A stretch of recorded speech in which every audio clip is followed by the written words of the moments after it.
and apparently the people love Hank's ability to throw it deep. They love that. They said he has to get better at his accuracy and passes behind the line of scrimmage and stuff like that, and his decision making. It's just he's a redshirt freshman. He's never played before. Yeah. Thorne's played 4 years of college football. He's over there just throwing it straight to Cal. He's over there holding the ball while Keandre Lambert-Smith is running across the field with nobody between 40 yards of him. The following is a special presentation of Tony Curry Radio.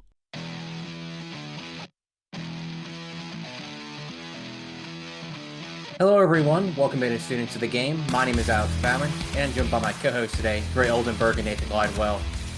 Well, week 2 did happen, especially for Gray. He's having some issues, and that's not even talking about just college football, because the NFL is a whole different animal that I really don't have time to go over today, because that could be a whole hour-long show as Carolina Panthers fans.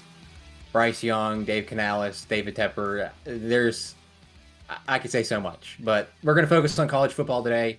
And Nathan, I know we usually start off with the Alabama Crimson Tide, but I think it's only fair from what Gray had to go through this weekend with Auburn and Carolina Panthers that he gets to start off today's show talking about the Auburn Tigers and their 21-14 loss to Cal. So Gray, just start us off with what happened in this loss. Yeah, first of all, thanks for cutting the NFL out of today's show. I really don't want to talk about the NFL, especially with one of our co-hosts being the team that absolutely just embarrassed the Carolina Panthers on Sunday. So I'm happy to be away from that. That's at least one thing that I can put aside for right now. But on to talking about what in the absolute hell happened in Jordan-Hare Stadium on Saturday afternoon. I've come on this podcast many, many times before, especially throughout this past offseason, this long offseason that Auburn fans have had with all these, incoming recruits and transfers and what we're going to see from year 2 from Hugh Freeze and, new coordinators, and still got Peyton Thorne at quarterback, for the love of God. And I said many, many times, this team is going to go as far as Peyton Thorne is going to take it. I said that many times. I said Peyton Thorne can take this team to 10-2, 9-3, and have potential to have a really good season because Hugh Freeze is built around him beautifully. But we also saw many, many times last year how inconsistent Peyton Thorne was. And it doesn't look like it's gotten any better at all. What Hugh Freeze and this staff did this past offseason was say, no, I trust in the 5th-year senior quarterback who has had success at big-time level football with help around him. Said, no, we're going to go get that help, put together one of the best running back rooms in the SEC, brought back 4 starting offensive linemen, brought in the number 1 transfer portal wide receiver, brought in the top wide receiver class out of the freshman class, brought back your second team all SEC tight end, and brought in a play caller to go along with Hugh Freeze from last year's 3rd best offense in the country. And you still look like that against California.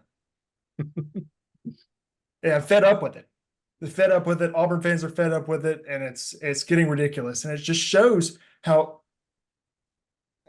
ridiculous it's been over the past 3-4 years. I know some of that was Brian Harsin and, the ending of Gus Malzahn's tenure and how that kind of turned out. A lot of it was injuries, but how bad the quarterback play has been. When, every other position in this game, even, I can go back and I can point to a few players that just had outstanding football games and were wide open, or we're making plays on the defensive end, or in any way possible. I can go through in each position and go, that guy had a really good game, individually. And I will do that in a second to end on a good note. I will do that. But the quarterback play has been so pathetic ever since Bo Nix transferred out of Auburn. Auburn's starting quarterbacks since then have been TJ Finley, Robbie Ashford, Holden Garner, and Peyton Thorne. There is absolutely no reason that a team with the history of Pat Sullivan and Cam Newton and Jason Campbell and Nick Marshall, even guys like Jarrett Stidham and guys like that, and Bo Nix, should have to struggle this much at quarterback. Now, Hugh Freeze said in his Monday presser and on Tiger Talk on Monday afternoon, right after the time we're recording this, that there is going to be an open competition this week. He has always trusted and believed in the fact that he wants to put the quarterback that is most consistently having success in practice out on the field every Saturday. But he also understands that has got to translate into the games and into production. And it's not like we haven't seen Peyton Thorne be viable. Peyton Thorne was viable a week ago. There were many games last year that Peyton Thorne, I wouldn't say was the key to Auburn's success, but he was good enough to get Auburn a win. Peyton Thorne was the reason you lost this game Saturday. Because just like I said a moment ago, at every other position I could go to and go, that guy had a really good game. That guy really showed out, especially on the defensive end, man. This Auburn team was fantastic defensively. The only reason Cal scored that much is because Auburn's offense gave them unbelievable position. And also the time of possession in this game was like 3-to-1 ratio in favor of Cal. This defense was exhausted, especially a defense that doesn't have the depth that they're going to have next year or the next year. This loss is on Peyton Thorne. There were so many. The play calling was great. I thought the only play call that was questionable was the 4th and 2 while Auburn was driving on their second drive. But then again, Peyton Thorne tried to throw a lob up to Cam Coleman over the middle when there was a safety playing off of Cam Coleman instead of hitting Robert Lewis, who was nobody within 30 yards of him on a slant route for a first down and probably a touchdown. There's absolutely no reason that Auburn shouldn't have won this game by 30 points. Auburn is by far a more talented team than California and will continue to be a more talented team than California. You give credit to them. Their quarterback looked great. He was efficient. They didn't have big explosive plays. They knew that Auburn's defense was getting exhausted. And throughout the game, that's just what they did. They just methodically marched the ball down the field when they had to. And the lack of big plays from Auburn and the great field position given to the Cal offense, I'd say made it pretty easy.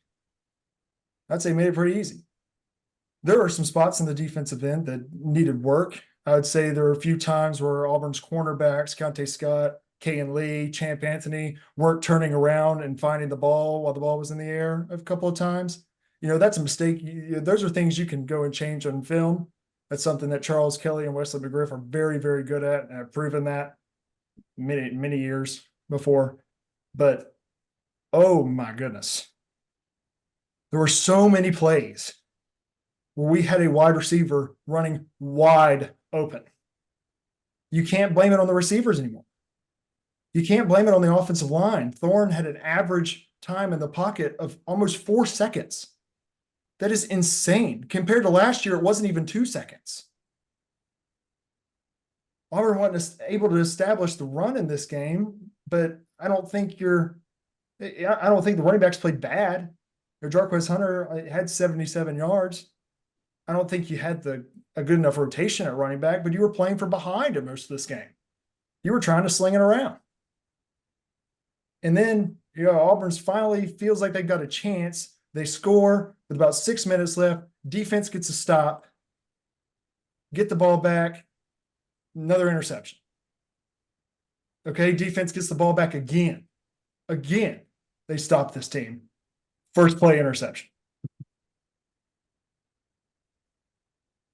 I'm really excited and really looking forward to these skill positions and how they develop over the course of the season into the next off season. I'm excited for the especially the wide receivers, and we've been talking about that a lot. The quarterback play over the last 4 years at Auburn has been pathetic. And you can't blame this. I know, yes, you blame the coaches always because the coaches have got to find a way to do better. You can't blame the coaches or the play calling or any of the defense, or you can't blame the wide receivers. They were open. You can't blame the offensive line. Thorne had time. It's consistently inconsistent every single time. And I'm sure next week is going to be something completely different. And because that's just how it is. I do want to talk about some positives before I let this off to Nathan and to talk about the Alabama game. I really want to talk about how good this defense was. Again, we talked about it last week. It was Alabama A&M. They were going to look fantastic. The Alabama A&M is just not good. California, I wouldn't say they're top notch. They wouldn't be a good SEC team or anything like that, but they've got much better athletes on the offensive end. I thought Keldrick Falk looked like a all SEC defensive end. I think he has finally come into his own. Last year saw a lot of freshman mistakes. This year, it looks like he's a dog. He had 3 tackles for loss. He had 2 sacks, 8 total tackles. Guy was everywhere. Guy played out of his mind. He was the highest graded player on Auburn's team as well. Keontae Scott played great. The safeties, Jaron Thompson from Texas played outstanding. Jalen McLeod is going to be a beast. It's hard to look if you cover up the quarterback play and you cover up the 5 turnovers. It's hard to look at this game and go, how did Cal win? Because Auburn just looks better on the stat sheet. But then you pull up the quarterback play and it's like, oh, that's how they won. That's how they won.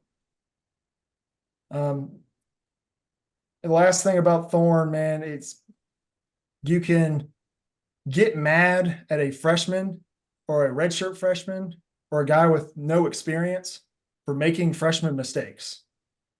But that's just going to be part of it. Those are growing pains. I'm not about to sit here and continue to get mad at a 5th-year senior with 4 years of experience for making freshman mistakes. There's no point in that. And there should be no point in the coaches having to address that at all. That shouldn't be something that we're discussing today. But we are. Needs to be a change, but excited for the future of this team outside of Peyton Thorne. Okay, before we hand it off to Nathan, you kind of touched on it a little bit, but why was Jarquez Hunter, Damari Alston, and Jeremiah Cobb really not featured in this game a lot?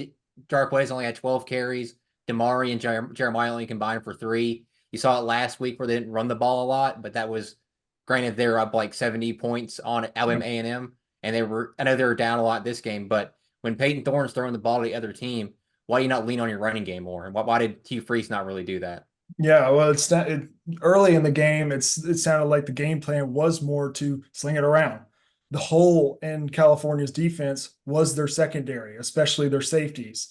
They're inexperienced. They weren't as good. So I think that was the game plan to start. And on the first drive, Auburn drove right down the field through the air. It was a long pass to Cam Coleman. It was a quick pass to Keandre Lambert-Smith. Made a circus catch in the end zone for a touchdown. It seemed like that's where they were going to have success. And they tried to lean on that, even though Thorne was not in rhythm at all. And then they got behind.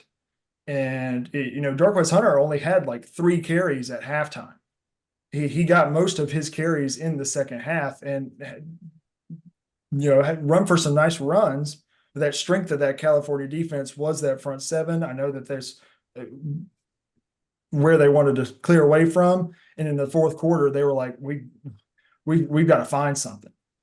Because just like I said, they were getting these receivers open and they were game planning perfectly.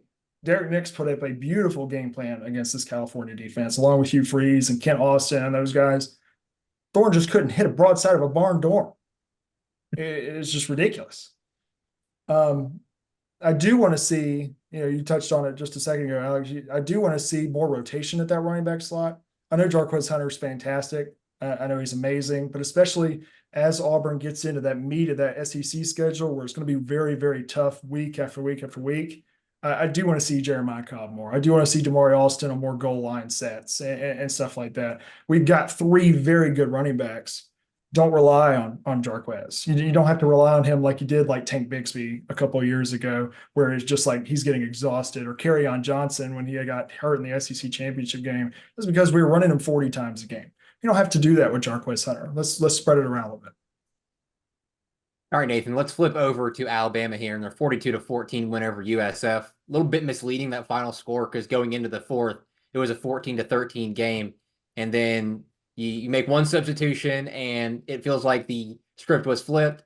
You have 2 big runs from Justice Haynes and Jam Miller, and it really opened up that game. What were your thoughts on the entirety of that game, Nathan, and the struggles Alabama faced up into that fourth quarter? Well, first of all, I think I'm going to start a new segment on the show. It's going to be Nathan's word of the week. And the word of this week is going to be change. And when we decide to make it, because obviously Gray pointed out in the Auburn game that there needed to be some change, and it was never made. And in the Alabama game, there was a change made. It just came way too late in the game. I want to preface this by saying the amount of penalties in the game were atrocious. I thought the officiating crew did a terrible job. I saw more of them on the screen than I actually was able to watch the game. Both teams combined for 24 penalties. I think like 212 penalty yards, which is absolutely absurd. We're trying to watch a football game. We didn't come to watch people officiate. But the rest made it all about them and took away from the game a lot. And I'm not saying that neither of the teams did illegal stuff. I mean, because there were a lot of things that I could come on here and critique. I could break down film for you and point out every single thing that people did bad. But the refs making it about themselves really took away from the game as a whole, which I hated. Let's see, where should I start here? I think I'll go ahead and just dive deep into Alabama's offensive line and, or sorry, lack thereof, because Jalen Milroe might as well have just snapped the ball to himself and just ran around the backfield the entire time rather than being able to do anything else. The run game was non-existent because we couldn't get any push up front. Pass protection was crap, absolute crap. And I don't want to blame it on one guy, but Welcome Formby might as well not play another down of football because he cannot pass protect properly. It got so bad where I'm watching him every single play and he is messing up. He is getting tight end help, he's getting running back help, and he's still getting blown by. That type of play will get you benched in high school, let alone college. I know we go back to the Caden Proctor injury. He's out. We've had to shuffle the whole line around. Elijah Pritchett, it came out that he was a little banged up, and I think that's the worst part, that if he's a little banged up and he's still having to go into the game, that's how putrid Wilkin Formby's performance was. He had close to half of the offensive line's penalties. I think they had 9 total. He had 4. Wilkin Formby had 4 of them. That doesn't even count the amount of pressures he gave up, the amount of sacks. Unbelievably crappy performance from him. And I don't understand. And look, I got to give credit to USF here because I think their defensive line is very athletic and they are very talented, and they came out and they just punched us in the mouth and we just sat there and took it. And I don't know why it took so long to make adjustments. I really don't. And if it goes back to just injuries, then it's a little bit more understandable. But to sit there for 3 quarters and just not have an answer for what's going on really made me mad. I mean, it made every single fan in the stadium mad. I mean, with the people around me. I mean, we were seeing the exact same thing over and over and over again, and it's every single drive it would happen. The amount of 3 and outs that we went through. I mean, we didn't establish the running game. They were just loading the box, begging us to throw, and big problem there, can't throw because we don't have more than 1 second in the pocket. I think that the play calling should have been a little bit better to set Joe Miller up for better situations. A lot of deep pass plays called. Thought there were a lot of penalties missed on that. I think that's one thing the refs got wrong in the game. Was that I thought they let the secondary USF kind of hand fight a little too much. And you can probably say that for Alabama too. But at at halftime, you want to see your team come out and completely flip the script. I mean, you can point out what's wrong, and we've seen what needs to be adjusted, and we come out and we do the same thing. I really hate this because Kendrick Law tried to make a play opening the second half, and he just fumbles on the kickoff return, and we give it right back to USF, and it's just we kept shooting ourselves in the foot over and over and over again, like three fumbles. Three fumbles. I mean, it's crucial. You do that against any SEC team, you're going to lose that game. Not to mention the number of penalties you had. I mean, that's just stacked on top of it.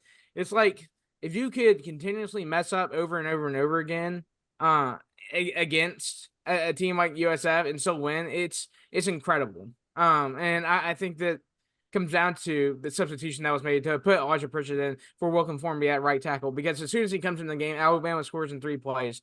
The time Elijah Pritchett was on the field, I think it totaled to around 6 minutes, maybe 6 minutes. I think Alabama ran close to, I'll say 12 plays. That's probably a little bit over. I think it was closer to 10. They scored 21 points in that amount of time. It's absurd. One change can make. I don't understand how we can go through an entire game and not make the changes when they need to be made. It seems obvious to people who watch it, but when you go down the sideline, I know it's a little bit more complicated. And I think you want the person that you started to prove something to you that you made the right decision to put them in that situation. And unfortunately, Welcome For Me just did not do that. I don't know where he stands on the roster going forward. I don't know if he'll play again.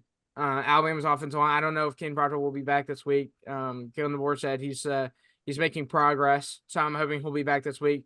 I think Elijah Pritchett should be good to go against Wisconsin next week.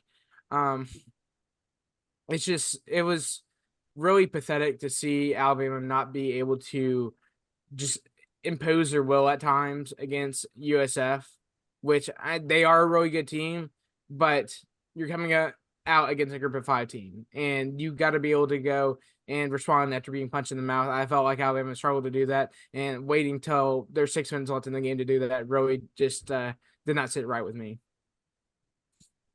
You kind of touched on the issues with the offensive line, Nathan, but the defense did play really well outside of the secondary, where there was multiple times where the secondary got burnt.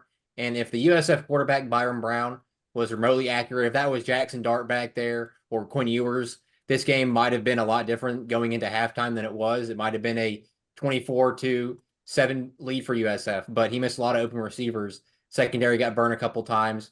Xavier Brown, most notably, rotated a lot of guys in there. Saw the Wake Forest transfer to Sean Jones come in, play a couple times. Jalen Mbakwe got some playing time. What is the issue with the secondary, Nathan? And how can we fix that going into games like Georgia and Tennessee and Missouri, who like to sling the ball around and have very good quarterbacks? I mean, we've seen Nico at Tennessee play very well. And, Missouri has Luther Burden at receiver, and Brady Cook will make you pay for not covering him well. Yeah, I think it goes back to the inexperience. I mean, these are true freshmen starting at corner. I mean, Red Morgan and Xavier Brown both are very inexperienced. And when you go up against a more talented group of receivers compared to last week, I mean, I think there's not that big of a gap, but still, I think there's a difference in speed and the guy Xavier Brown was having to guard. I didn't think he was physical enough, really forcing him off the line. Because when you're just running with somebody, you're already at a disadvantage. You got to be able to play physical. And I think that's one thing you look to guys like Damani Jackson, who does that well. They're physical right off the jump, rather than just letting the receiver do whatever they want. Switching off of Xavier Brown and putting in Jalen Mbakwe, I think he capitalized on that situation perfectly. He was physical like I wanted him to be, and I don't believe he allowed any catches in the game. He actually had, I want to talk about him a little bit because he really had a good spark at the beginning of the fourth where he was able to take a punt return into USF territory, really got us a little bit of momentum, much needed momentum. So I think you talk about the amount of freshmen on Alabama's roster and those who do capitalize and take advantage of the situations they are put in. Because we already know Ryan Williams does that so well. And Jalen Mbakwe really proved to me that he is a starting caliber cornerback. So I think there's a lot of guys, but I don't want to just sit here and dog on Xavier Brown or Red Morgan because those guys are young and they will develop. It's just things that come with time. You'll have to go through and get those game time reps before you're actually ready to go against some of these top tier wide receivers and these top tier offenses in the country. So it's a matter of time more than anything else. But I do want to talk about the defense because I thought they did a fantastic job. I know we didn't force any turnovers or anything, and Cam Womack is going to talk about that probably all this week because his 4-2-5 defense is made to cause turnovers. I thought there were times where we came close to doing it. I think there are 2 different times. Keon Sabum's got an interception, which he's been a dog on defense. But you talk about what Jahad Campbell has been able to do. He has been the cornerstone of this defense. He is flying around constantly. I think he finished the game with 11 tackles. Yes. So he was absolutely insane. And then a guy who I think only played like 20 snaps. And he was actually ejected for targeting. I could talk about that. That was a horrible call. We can't even play football anymore. But Justin Jefferson came in for 20 snaps and he finished with I believe 10 tackles in the game, which you talk about making the most of your situation. Justin Jefferson did that. He provided so much momentum on the defensive end. I love the way he fought to the ball. I think that was much needed because the defense was on the field more than the offense was. I mean, it was like a 85-15 split, pretty much, something like that. But I thought the defense did well. I thought Tim Keenan did really well. He basically just imposed his will on the offensive line as the game went on. I mean, he picked up a pretty big sack later on in the game. LT Overton, again, fantastic job this week. I love how aggressive he is, especially getting to the backfield. I thought Quay Rousseau did a great job again with pressuring the quarterback, even though a lot of times we struggle to get sacks. Quindarius Robinson, yet again, he was in the backfield a lot. So I thought the defense did a fantastic job, other than a few things, giving up a few big runs. And I think that goes back to more not being disciplined enough and having that gap control because it's easy to over pursue and to not stay home. But at times you have to do that. And USF especially took advantage of that because they love to run the read option with their quarterback, who is very athletic and very versatile in what he did.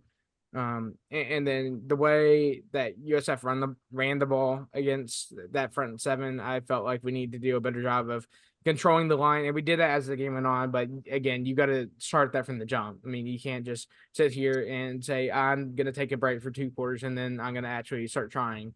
So there are a lot of different things that the defense did well, and then a few things that need to improve on. But really just go back to the offense and then not being able to take advantage of the time they were given. I mean, I should probably look at how many possessions they got and how many were 3 and outs, because it was an absurd amount and we should never have that happen again.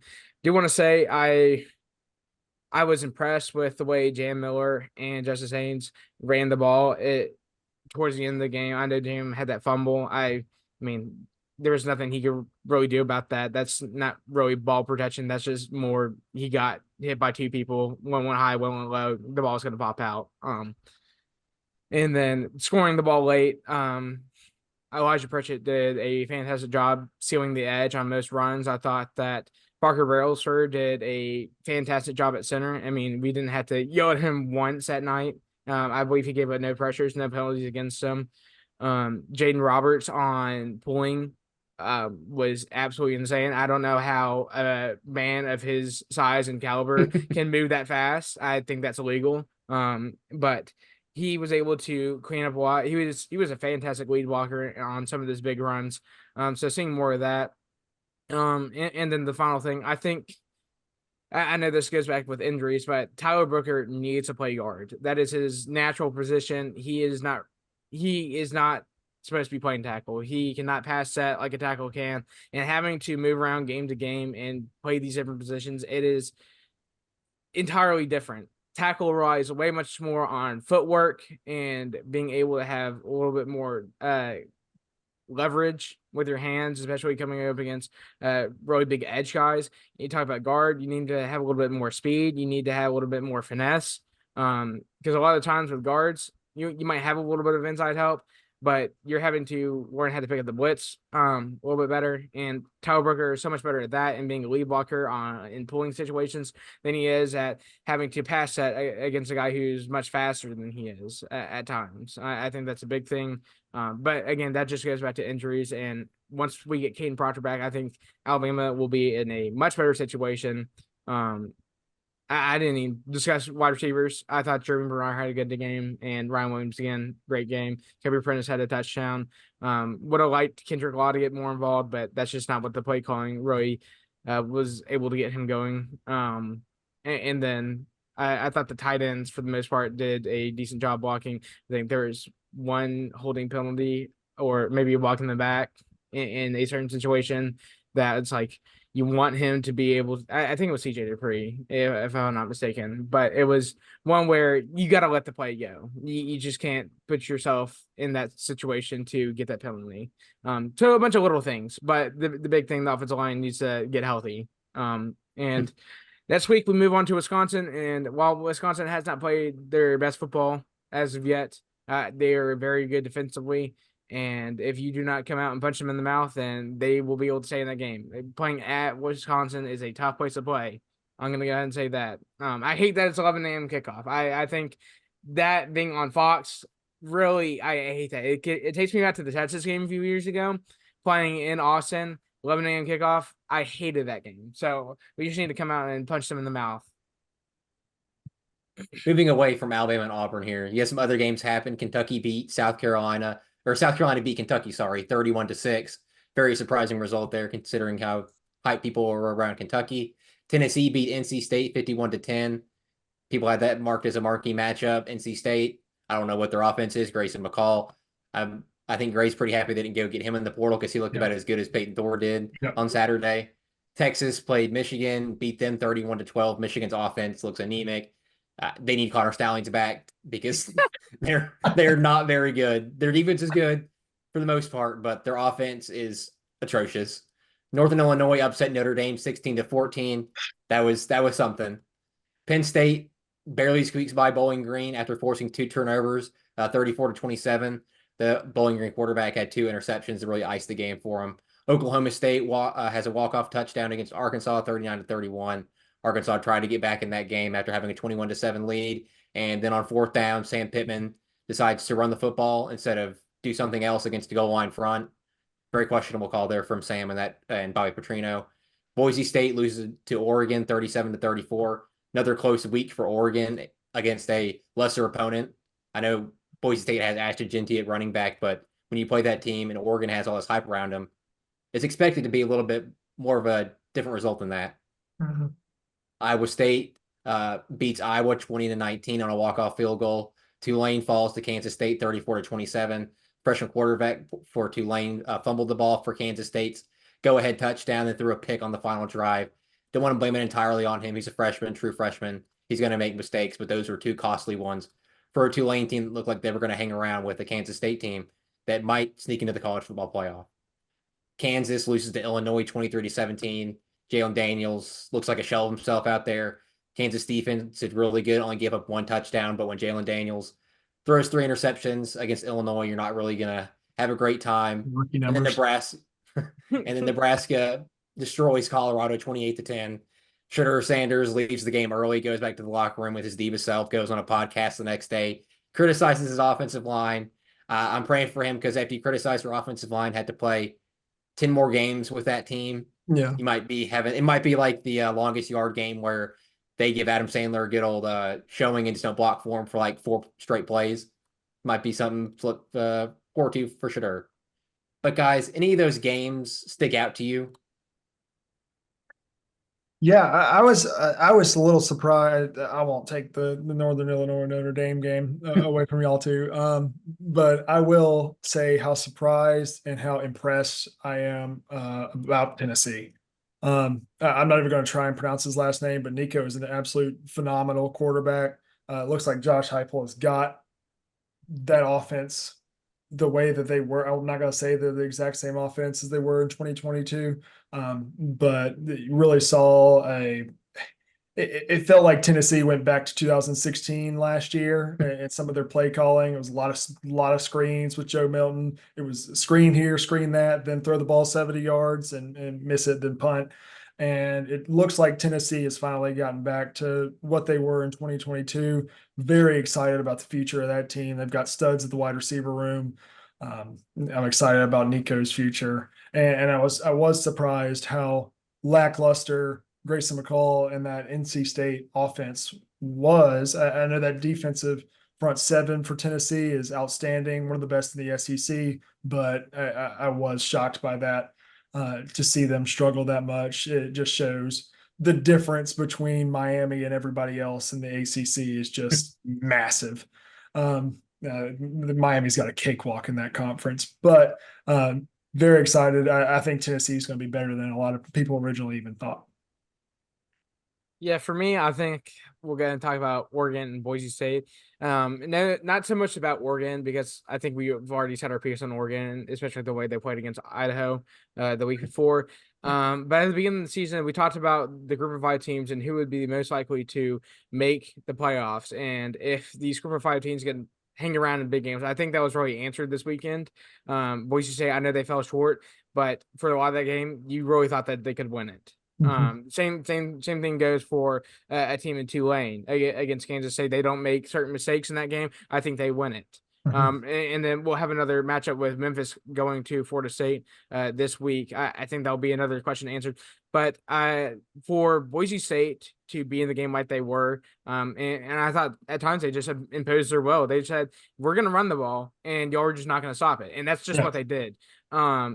That is the type of stuff you want to see from these group of 5 teams. If you want to say, hey, we should have group of 5 teams in the playoff. They don't need to go into this separate bracket. They don't need to do any of this stuff. In fact, you can start making the argument that 2 group of 5 teams could be included because I think there are several group of 5 teams that are actually really, really good. And they proved that this past weekend, and I think they will continue to prove it. So that's the big thing I saw. And then I hope I don't take Alex with this, but Arkansas, Oklahoma State. I talked about this last week. I thought Arkansas was going to come away with a win. I thought they were going to get the upset, and honestly, they probably shouldn't have. Kalen Green, my brother.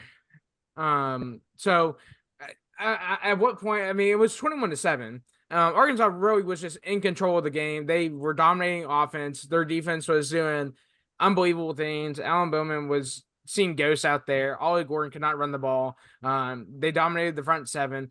And Taylor Green just keeps handing the ball back to Oklahoma State, and they get back in the game.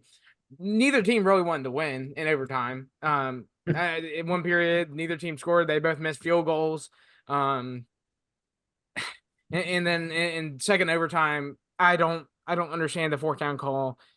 Maybe I really wanted them to go with a little bit of play action or really just take a shotgun snap rather than go under center against a goal line defense when you still have to gain 3 yards. I think that's a little ridiculous. It was 2. Yeah, exactly. It's still a lot of distance to cover if you're gonna do that. I don't agree with the play calling. Arkansas was in position to win that game for a good 99% of the game. Yeah. And they crap their pants. I'm still a believer in Taylor Green and this Arkansas offense. I saw a lot of great things from them. I thought they were physical for a good majority of the game. They just got to stop making mistakes and close out games. That's the biggest thing. And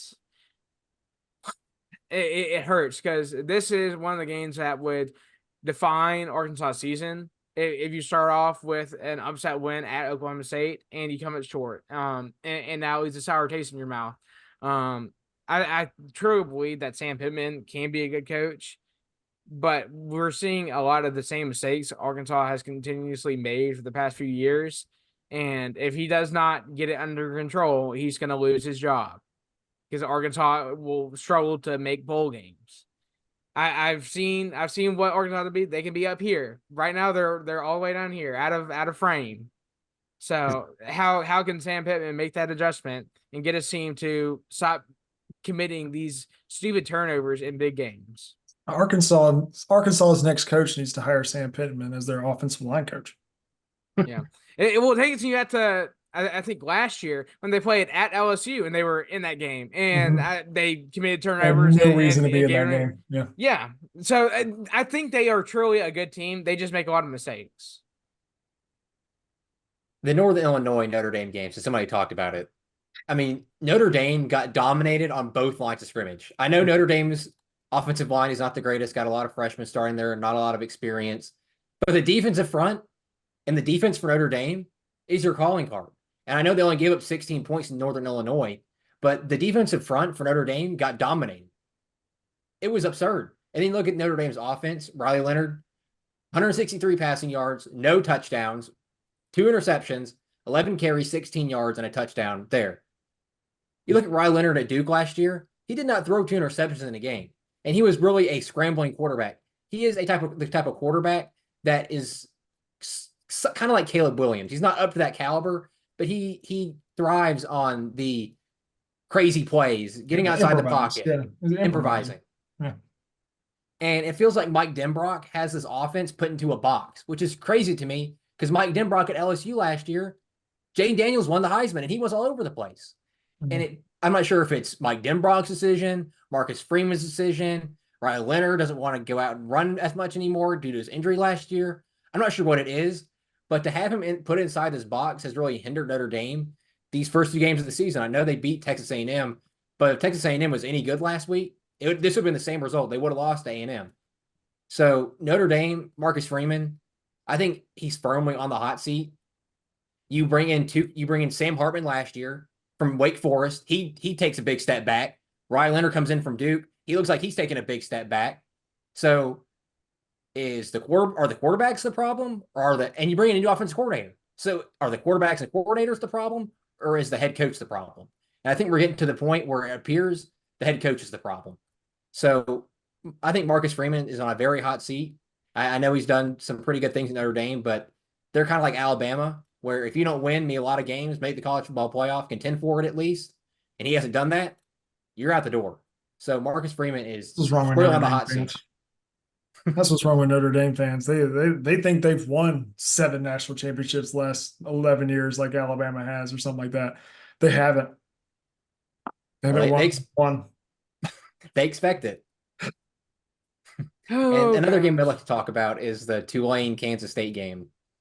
I touched on it a little bit. The freshman quarterback did make a lot of mistakes, but if he doesn't make those mistakes, that's a whole different result. And it's only the 2nd game starting in college football. And if he gets it under control, this team can be very, very scary. They play Oklahoma. I can't know if it's next week or in a couple weeks, but I think it's next week because Oklahoma soon. Plays Tennessee and Auburn after. Yeah, but they play Oklahoma, and if he can get those mistakes under control, that team will be very scary against an Oklahoma team that looked pretty poor against Houston this past week. Mm-hmm. What teams impressed you the most from the weekend?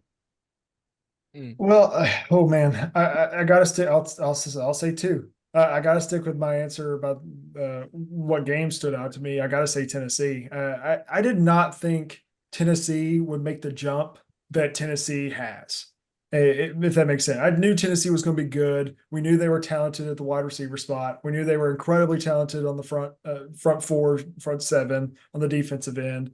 I didn't know they would take the step forward that they actually have. I think they're a top 7 or 8 team in the country right now, and I don't think it's up for a discussion.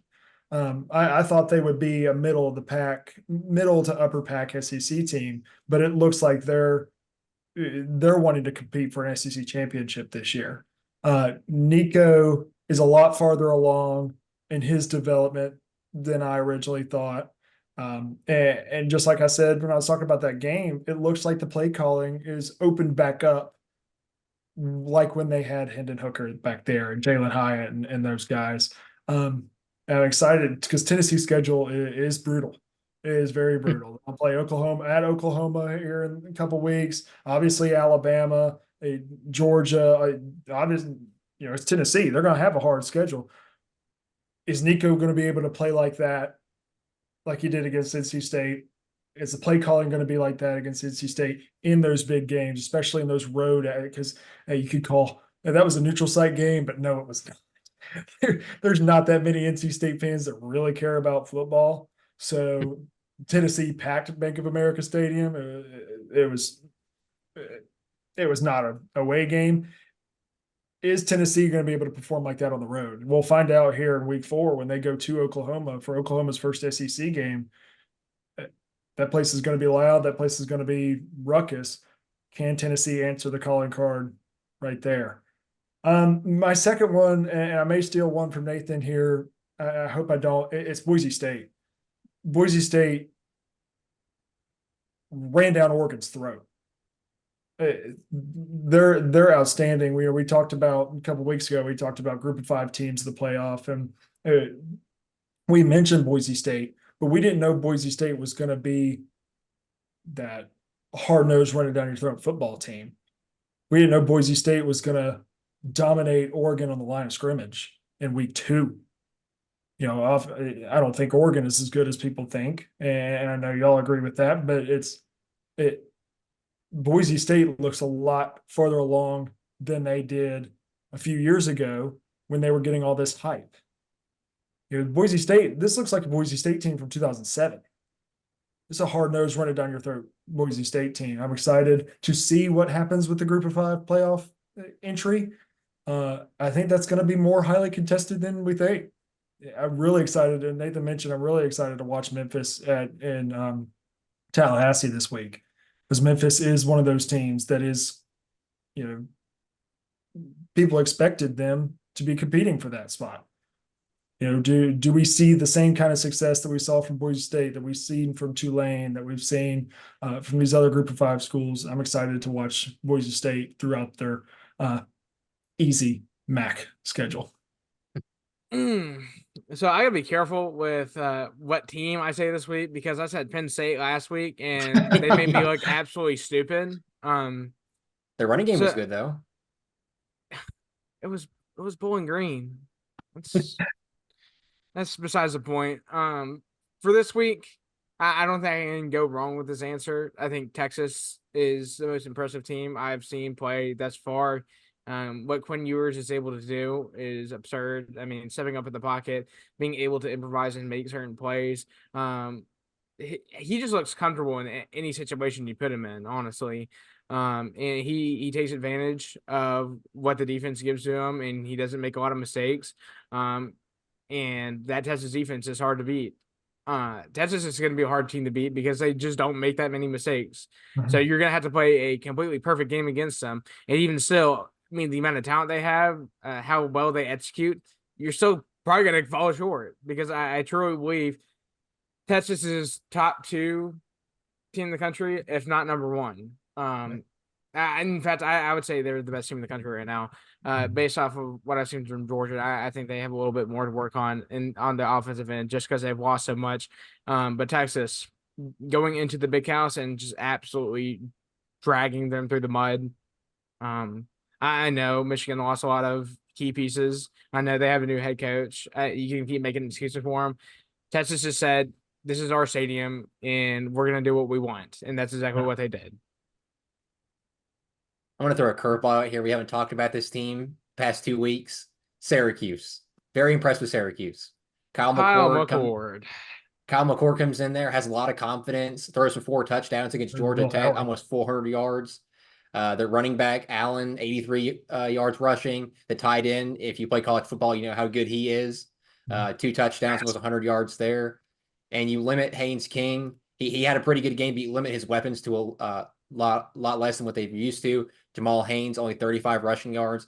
The receivers did okay, but it really fell on Haynes King's shoulder to do a lot. And it felt like Syracuse answered the calling and really held him. The Georgia Tech team only scored, really brought it close in the 4th quarter because they scored 14 points.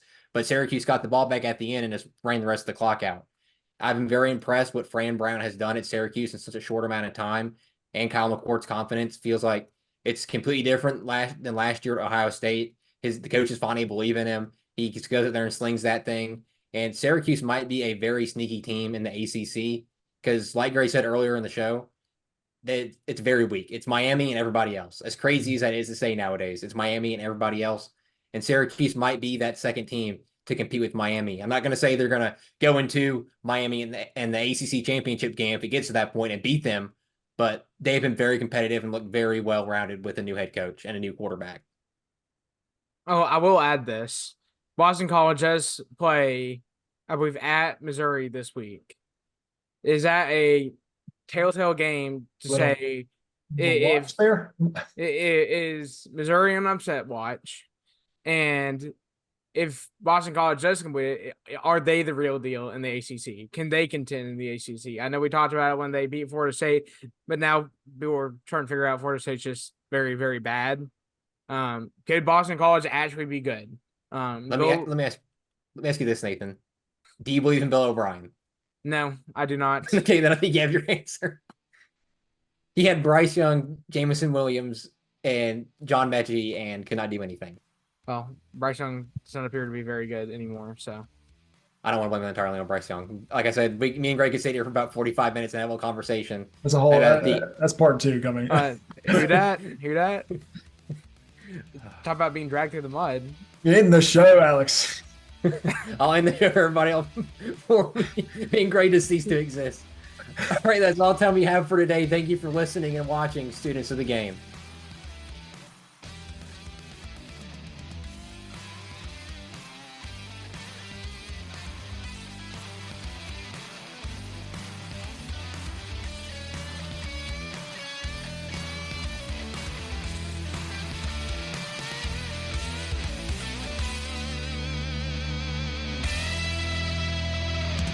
This has been a special presentation of Tony Curry Radio.